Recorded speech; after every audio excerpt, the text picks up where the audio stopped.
pop festival. Police had thrown a security cordon round the site. Most of the arrests were made when hippies in what they called a peace convoy tried to break through police roadblocks. After a series of clashes, 24 people, 9 of them police, were treated for injuries. This morning, little was moving on the field that holds the peace convoy vehicles. With over 500 arrested and held by police across 4 counties, virtually no one is left to drive the vehicles. Those people remaining on site were made to leave while their vehicles were searched. Then council trucks were called in to tow away any remaining lorries and buses. Many still showed signs of enthusiastic police efforts to get them to move away from the area yesterday. At a special court at Salisbury Police Station, dozens of people from the peace convoy have already appeared before magistrates, largely charged with public order offences, possession of offensive weapons and assault.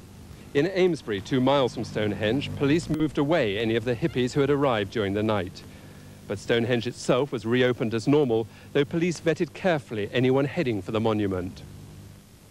A state of emergency, 500 people arrested last night near Stonehenge. They'd been on their way to an illegal pop festival. Most of the arrests were made when a convoy of vehicles tried to force a way through police roadblocks. There were violent clashes and 24 people needed hospital treatment. All day, police have surrounded the site where the 140 vehicles are impounded.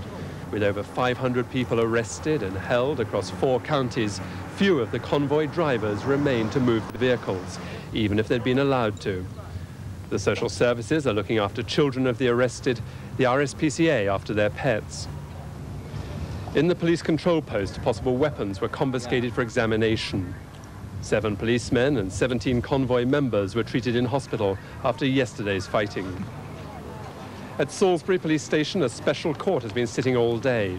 Most charges were for obstruction, and the accused were released on bail, then ordered to move away at least 25 miles from Stonehenge.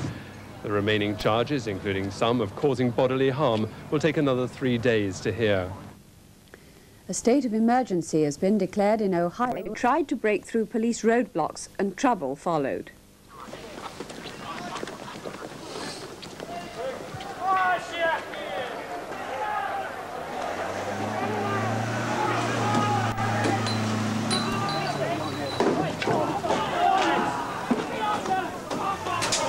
The police surrounded the vans as they slowed down and smashed their windows to stop them.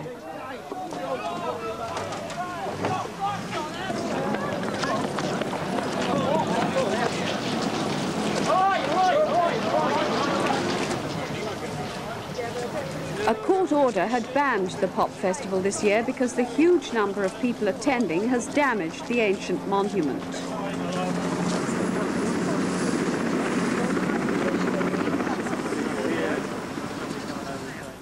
Law. Coast to Coast goes inside the hippies camp. They tell us we'll try again to reach Stonehenge. Also, hippies tried to reach a pop festival that had been banned by the National Trust. Today, courts in 5 towns were dealing with the 500 people who were arrested. Hundreds of police were involved and there were ugly battles. Today, the hippies said they'd try again to reach Stonehenge despite the violence. They accused the police of brutality. The police denied it. Meanwhile, Salisbury MP Robert Key is demanding action from Mrs. Thatcher. We shall be hearing from him and the hippies in a moment, but first Guy Pelham looks at exactly what happened. The day started peacefully enough. Up to 150 vehicles left the hippie camp in Savanack Forest near Marlborough for the 20-mile run to Stonehenge.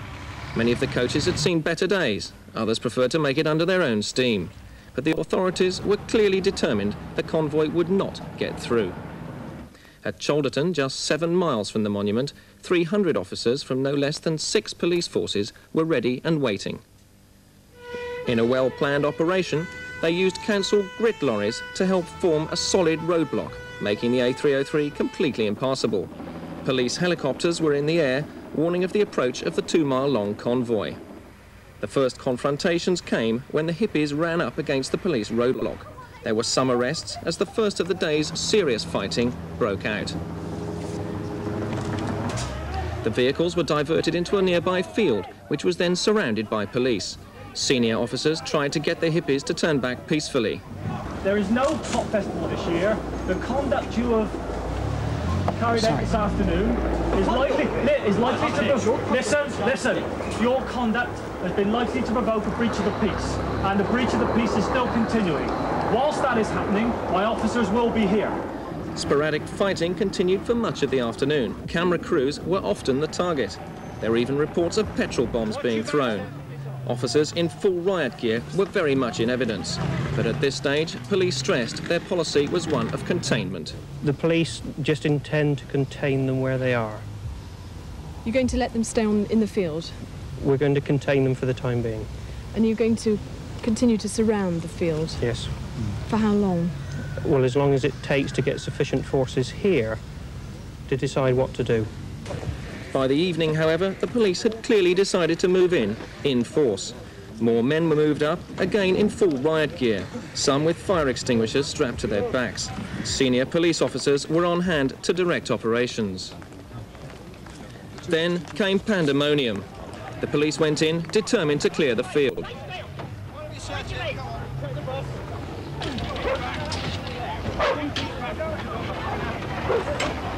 Are you still there, boy? It became like a racetrack as coaches driven by hippies careered around the field at high speed.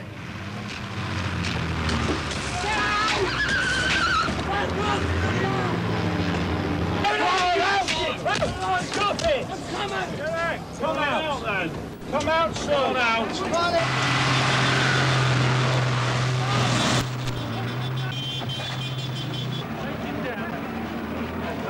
Then there was just the debris to be cleared up and the fires to be damped down. Police moved in to start searching some of the hippie vehicles, a task that continued through Sunday. Breakdown crews were called in to remove the wreckage, and police were left with the job of rounding up the animals and birds that had once formed part of the peace convoy. Today, 500 people appeared in 5 courts in Wiltshire and Hampshire. They faced charges ranging from drugs to unlawful assembly, which carries a maximum penalty of life imprisonment. Most were bailed. Meanwhile, there were accusations of police brutality. One particular officer smashed 4 windscreens, one after the other, and other officers behind him with shields and batons then dragged people out of those vehicles through those windscreens. I saw the police running in and throwing stones through this coach window, and there was kids, women and everything in there, and there was stones going through the windows, and they were screaming and everything. We was driving down the road, and we come across a roadblock, right? And the police just came up and started smashing all the windows in and dragging people out the vehicles. And the occupants were dragged out, and there was blood over a 9-month-old baby that had been hit by flying glass. People were just going down the road and the police acted as the police thought they had to. It was a vastly overestimate of what they thought they had to do, in my opinion. Meanwhile, the Wiltshire Police this afternoon issued a statement read by the Chief Constable Donald Smith. He said he could not comment on allegations of brutality as the matter was now sub judice. But he did say, "I am satisfied that my officers did their duty in upholding the law." In our Westminster studio now, Robert Key, the MP for Salisbury. Robert Key, you were there. What's your reaction to all that happened? I think it's the most appalling thing that violence ever took place. I've just come out of the chamber of the House of Commons, where the Prime Minister's been making a statement on the soccer hooliganism and the public disorder which took place in Brussels. And I have to say that I believe that there is a parallel to be drawn here. There's only one set of laws in this land. There's not a law for those who wish to obey it and those who don't wish to obey it. And the High Court, in issuing its injunction against those people, gave them the clear instruction to stay away. That violence was all unnecessary, and those people in the convoy chose to pick a fight. I regret it very much indeed, but I hope that they will now realise that a stand has been taken by the National Trust, who had the injunction in the High Court. Now, you're asking for action, demanding action from Mrs. Thatcher. What sort of action do you want? What I have done is to ask the Home Secretary first for a full report from the Chief Constable of Wiltshire, because I believe that the fact must come out.